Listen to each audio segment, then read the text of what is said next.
Mesdames et messieurs, bienvenue dans votre émission Dis-moi tout. Vous avez pris l'habitude de suivre cette émission chaque jour. Aujourd'hui, nous sommes encore là pour vous servir avec un nouvel invité. Il s'agit bien de Gabriel Ching. Il est le président interfédéral de API, le parti politique cher au professeur Ouitanene. Oui, Joseph Kokonyangui, voilà. Alors, monsieur Gabriel, bienvenue sur notre plateau. Merci, merci, monsieur le journaliste. Vous vous portez bien, j'espère? Oui, je me porte bien, j'ai une bonne santé par la grâce de Dieu. Ah, ça c'est une très très bonne chose. Alors nous profitons de l'occasion pour présenter nos condoléances parce que vous avez perdu votre cher papa. Nous présentons toutes nos condoléances à vous et à votre famille. Merci beaucoup, monsieur le journaliste. Voilà. Ça me va tout droit au cœur. Voilà. Merci également à vous tous qui nous suivez de partout à travers le monde. Nous allons vous donner les menus de cette émission. Nous allons parler de la santé du parti politique API, qui est un parti politique membre du Front commun pour le Congo. Nous allons également parler de l'actualité politique en République démocratique du Congo, le processus électoral. On va en parler avec mon invité sur ce plateau. Et bien avant de commencer avec notre premier thème qui concerne la santé de votre parti politique, vous avez suivi ce qui est arrivé à Jean-Marc Kabound à Kabound, le premier vice-président de l'Assemblée nationale à Kinshasa. Son domicile a été, on va pas dire quand même attaqué, mais a été envahi par les militaires de la garde républicaine. Quelle est la réaction que vous pouvez émettre par rapport à ça? Monsieur le journaliste, ça me fait rire vraiment quand j'ai suivi ça. C'était hier pendant la nuit quand j'ai suivi. Parfois on dit en français que tout se paie ici-bas. M. Kabound est partisan de la violence. Il a aussi subi cette violence. Vraiment, bon, ça n'engage que lui. Il doit respecter les institutions, il doit respecter, parce que la garde républicaine, bien sûr, nous devons respecter le président de la République, il est le président de tout le monde. Exact. Tout le monde. Exactement. Quand un président, un vice-président de l'Assemblée nationale s'attaque à la garde républicaine, une garde qui est promise à la sécurité du chef de l'État et à sa famille. Exact. Donc ça prouve qu'il s'attaque directement à son chef, qui est le président de la République. Alors, il devait toujours subir ce qu'il a subi hier. Et moi, je dis que Kabound est le partisan de la violence.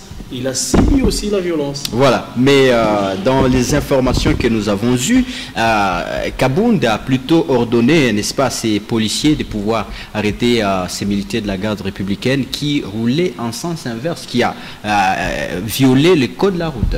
Monsieur le journaliste, ça reste à vérifier parce que c'est un fait qui s'est passé à Kinshasa. Exact.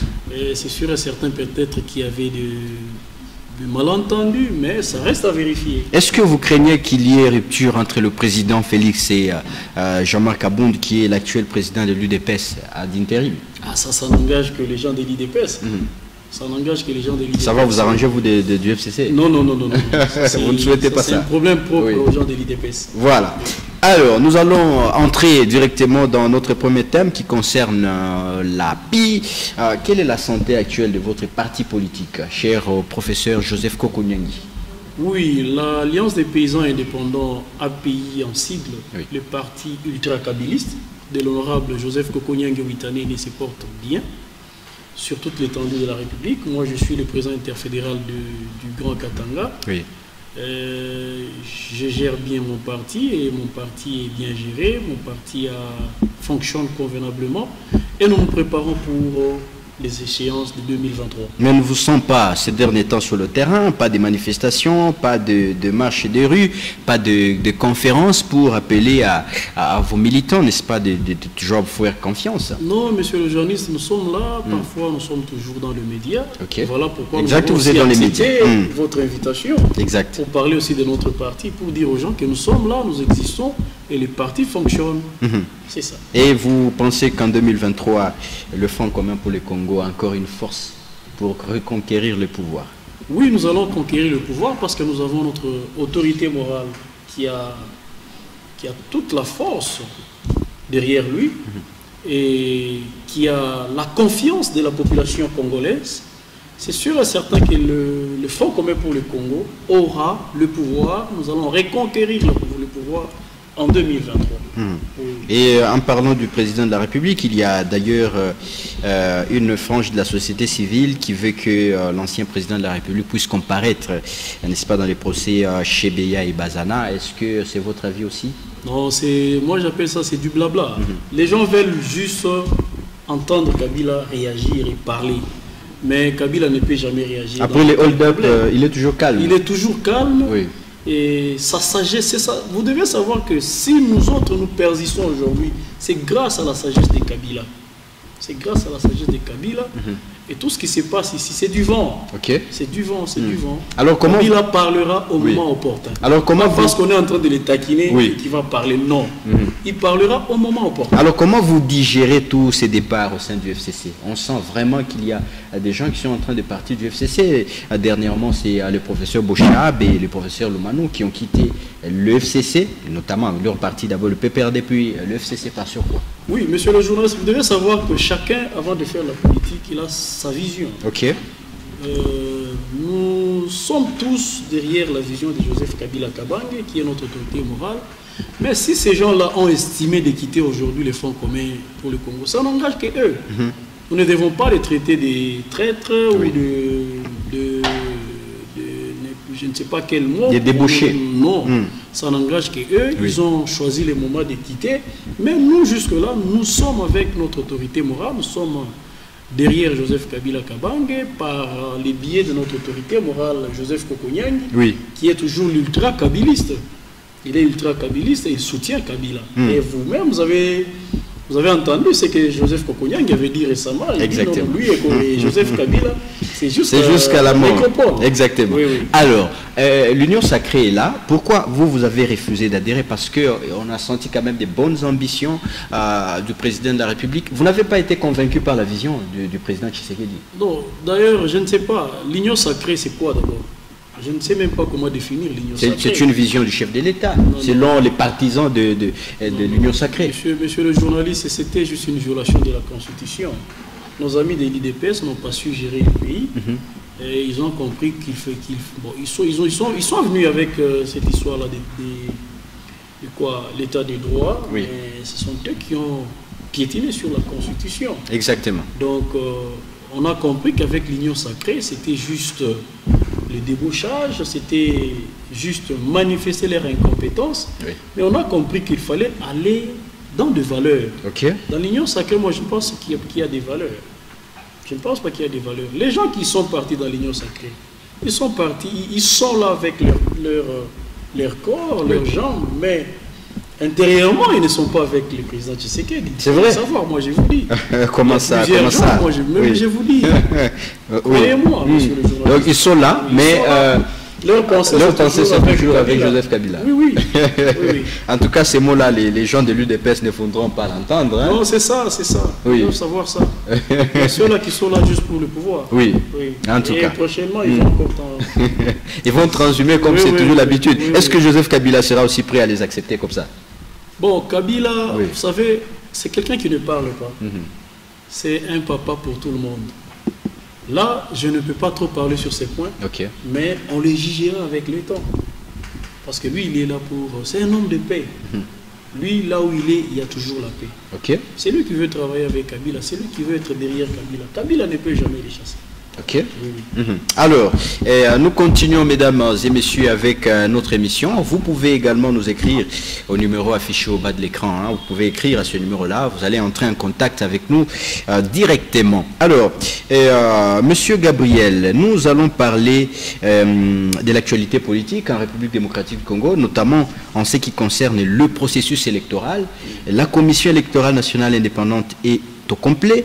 Dernièrement, c'est le secrétaire exécutif national, l'ingénieur Totokani, qui a été nommé.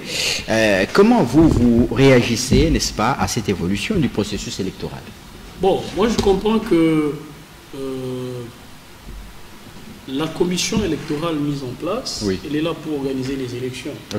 Mais la question qu'il faut se poser, ça sera des élections crédibles ou bien sont des élections chaotiques? Parce que nous devons savoir que s'il n'y a pas consensus, parce que jusque-là, bien sûr, il n'y a pas consensus Au niveau des animateurs de la scène. Oui, quand bien même il y a eu les 3 députés, soi-disant de l'opposition, qui sont allés... D'ailleurs, ils notamment Didi Manara et aussi Agemate Mototo. Ils ont prêté serment hier, mais sauf que vous devez savoir qu'il y a débauchage.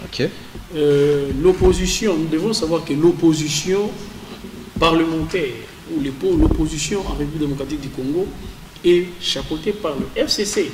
Le FCC a une autorité morale, le FCC a des dirigeants. Est-ce que les gens qui sont allés là-bas, ils sont partis avec l'aval des autorités du FCC ou bien ils ont été débouchés? Voilà, sur ces points, on va dire qu'il n'y a pas encore consensus. Mais non, ça reste maintenant à vérifier si réellement. Parce que les élections qui seront organisées doivent être organisées pour qu'il n'y ait pas une crise après les élections. Mais nous constatons qu'il y a déjà une crise préélectorale. Donc ça cause déjà des problèmes. Ça cause déjà des problèmes. Alors, nous demandons au chef de l'État, en tant que garant de la nation, de chercher à ce qu'il y ait consensus. Vous avez vu comment est-ce qu'on a installé les bureaux des Kadima? Est-ce que c'était par manque de consensus? Aujourd'hui, les catholiques ne sont plus avec dans cette plateforme de donc confession ça cause religieuse. Déjà problème, monsieur le journaliste. Ça cause déjà problème. En tout cas, le président de la République a tout intérêt de mettre tout le monde sur la même table afin de trouver un consensus.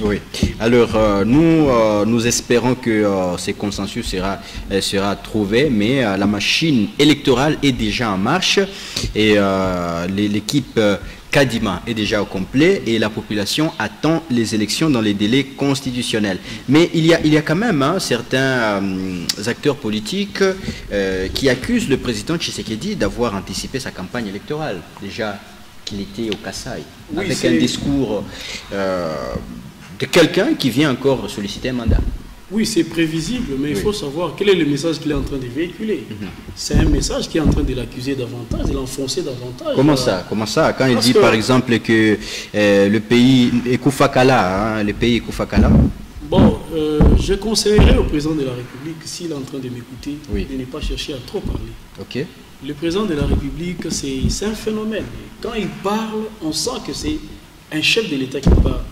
Pas quand le chef de l'État parle, après, ce sont des analyses contre ce que le chef de l'État dit. S'il nous dit que le pays est Koufakala.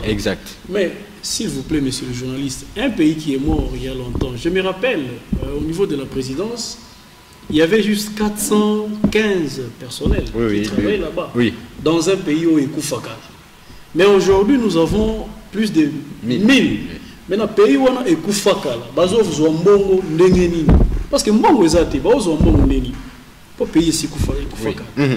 Ce sont des paroles que le président de la République ne doit pas vraiment prononcer quand il est en train de parler. Oui, et partout où il est passé, il a quand même accusé le FCC de l'avoir bloqué pendant 2 ans pour qu'il ne puisse pas exécuter son programme qu'il avait promis à la population. Monsieur le journaliste, vous savez, c'est une méthode pure aux gens de l'IDPS. Moi, je vais retourner un peu en arrière, permettez. Kabila a géré les pays pendant 18 ans. On n'est pas ici pour parler des individus. Non, nous parlons de une émission purement pédagogique. Exactement. Alors, Kabila a géré pendant 18 ans ces pays. Les 3 ans, il a géré avec les gens du MLC. Mais en aucun jour, moi je n'ai jamais entendu une seule fois Kabila citer Mobutu pour dire que Mobutu a tué les pays. Je n'ai jamais entendu Kabila dire que j'ai été bloqué par les gens du MLC, RCD et consorts. Mais les gens de l'IDPS, s'ils viennent, c'est sûr et certain, ce sont des gens qui n'ont pas eu le temps. Et puis une chose qu'il faut savoir, l'IDPS a été conçu avec une autorité charismatique qui est décédée. C'est lui qui avait la vision de ce pays. Mais du fait que l'autorité lui-même est décédée, non, il a légué quand même à son fils. Non, écoutez, au moni parole oyo alobi ke Congo ekufi. Yango biso toko lobake IDPS yango de ekufi. Kolo nango ake nango na lilita. C'est comme ça. Je pense que cette parole va créer des polémiques avec les gens de l'UDPS. Kolo nango ake nango na lilita. C'est ça. Mukolo vision ake nango na lilita. C'est comme balandi, ba salani. Mais ils vont rien faire. Son fils est là. Non, bon. Son fils est là, moi je pense qu'il doit encore apprendre. Il doit encore apprendre, soit il doit savoir se taire et parler quand il faut parler. Parce que chaque fois quand le président de la République parle devant la foule, il crache toujours. Il cache toujours. Moi, ce que je peux demander au chef de l'État, c'est peut-être parfois, c'est maîtriser de ne pas trop parler. Ok. Alors, je pense qu'il vous fait aussi peur en 2023, parce que est-ce que le FCC a un candidat qui doit faire face au président Tshisekedi? Bon, vous avez vu la popularité qu'il a eue au Kassai? Bon, ça c'est pourquoi il a dit Machiamou, mais bon, ça ne nous inquiète pas, mais nous aurons un candidat au FCC qui va battre tous les autres candidats. Parce qu'il y a un autre potentiel de Ensemble pour la République. Bon, les élections, c'est une compétition. Exact. Et le meilleur va l'emporter. Le meilleur, ça sera les gens du FCC. C'est le candidat FCC qui va battre tout le monde. Le sondage ne vous classe même pas, selon les sondages. C'est toi qui l'as dit. Récemment, là, il y a eu les sondages sur les leaders, il y a aussi les sondages sur les partis politiques. Exactement. Là où Kabila est placé le premier, suivi de... Félix. Non. De Katumbi. Oui. Je voulais le dire. Vraiment. En tout cas, alors, Monsieur Gabriel, nous continuons avec notre émission. Je rappelle également dans cette émission que vous êtes politologue de formation. Oui. Et voilà pourquoi je dois vous poser cette question, parce que l'émission est aussi pédagogique. Le gouvernement envisage, n'est-ce pas, de mettre sur pied le programme de développement des 145 territoires. Comment vous, en tant que politologue et aussi en tant que politique, vous analysez ces programmes-là? Parce qu'il y a même des chiffres pour chaque territoire. Tous les 145 territoires, il y a des chiffres. Ok, merci monsieur le journaliste pour cette question. Quand quelqu'un fait la politique, bien sûr, on est politologue. Quand les gens qui font la politique, quand on fait la politique pour l'intérêt général. Exactement. Et on fait la politique pour le bien-être de la population. Oui. Je suis très content d'accueillir cette nouvelle. Et ça sera plus mieux si réellement ce programme sera exécuté. Mais je ne souhaiterais pas que ces programmes soient gérés au niveau national, disons par le gouvernement central. Ils doivent donner des responsabilités aux provinces. Et les provinces aussi doivent travailler plus avec les AT. Les administrateurs du territoire. Là, je pense que ça sera très bien et ce programme va peut-être réussir. Mais avec ces régimes qui est en train de s'accaparer, parce que vous devez savoir une chose, que nous sommes dans un régime où nous avons deux gouvernements. Il y a un gouvernement parallèle, il y a un gouvernement investi par le Parlement, un autre gouvernement qui est à la présidence. Voilà ce qui s'est passé au Kassai avec le projet Chile-Gelou. Si ça va se répéter de la même manière, moi je ne crois pas que ces projets vont réussir. Donc pour vous, il faut que l'autonomie revienne d'abord aux provinces, et puis aux chefs, aux administrateurs des territoires pour qu'il y ait réussite. Voilà. Alors, on ne va quand même pas finir notre émission avant de parler de la situation socio-économique du pays. Nous constatons que chaque jour qui passe, il y a dégradation de la situation. Comment vous trouvez cette situation ici? Aujourd'hui, même les chinchards qu'on a importés, ça se vend toujours très cher. Bon, c'est l'inconvénient d'avoir... Les carburants à prix de l'ascenseur. C'est ça l'inconvénient d'avoir un gouvernement irresponsable, qui n'a pas une vision pour la nation et qui n'est pas là pour le peuple congolais. Monsieur le journaliste, c'est triste. Pas plus tard qu'hier, j'ai sillonné dans des magasins. J'ai vu comment est-ce que les gens étaient en train de pleurer sur la montée des prix. Il y a une maman qui me dira même dollar il coûte pas qu'à ville même habite une abandon. Donc tout ça, c'est comme qui dirait la population est orpheline vraiment. Nous sommes des orphelins, nous manquons les gens qui doivent nous aider. Nous manquons les gens qui peuvent avoir la vision de ces pays. Vraiment, 2023 sera vraiment une année de sanctions. Ce sera une année de sanctions. La population souffre vraiment. Nous souffrons. Aujourd'hui, c'est vraiment catastrophique. Le panier de la ménagère est en train de souffrir sérieusement dans presque tous les secteurs. J'ai parlé du carburant, quand vous circulez un peu dans plusieurs stations. Monsieur le journaliste, je ne vous coupe pas la parole. Aujourd'hui, il y a une maman qui a même pleuré. Elle avait 500 francs Mais un motard qui lui dit, les transports, ce n'est pas 500, c'est 1000 francs. Oui. Mais qui a augmenté? Donc tout le monde est censé augmenter le prix. Mais quel est le travail du maire de la ville? Ça devient compliqué. Donc, il n'y a pas l'autorité de l'État. Tout le monde est en train de faire ce qu'il lui semble bon de faire. Ça devient très compliqué. Vraiment. Vraiment. Voilà. Alors, nous sommes en train d'aller pratiquement à la fin de notre émission, mais peut-être, hein, si vous le permettez, comment vous trouvez la gestion de Jacques Yabula Katwe, gouverneur du Haut-Katanga? Bon, en tout cas, le gouverneur Jacques Yabula Katwe, il est en train de faire son travail. C'est un travail qui est visible. Une chose que vous devez savoir, quand on est dans l'opposition, oui, ce n'est pas synonyme de tout critiquer. Okay.